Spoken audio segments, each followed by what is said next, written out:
दाना बांधलेल्या म्हशीला टक्कर खेळायला गेली की रे.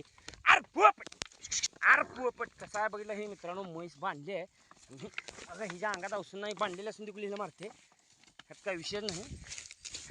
अरे पोपट अरे तुमच्या आईचं ढोपर माझी नुकसान करचाल. अगं बघ पोपट तिचा ठोपर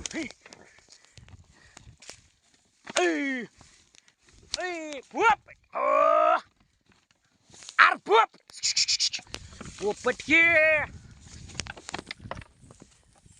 बरोबर ही जी असेल. पोपट पोपट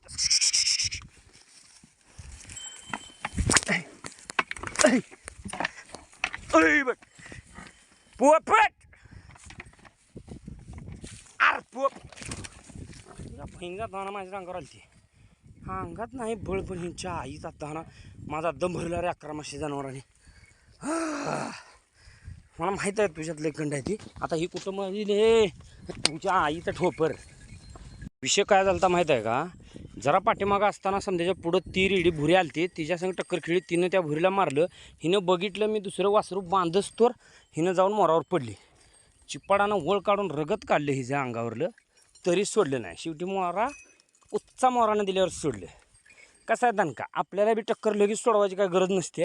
आम्हाला समजा काय माहीत असते. हां म्हणून टक्कर जहांगी लागू द्यायची. कसं आहे दणका जाऊ नको म्हणली जाते. हां तुझ्या आईचं इथनं खुन्नूस कसला द्यायला पहिलं.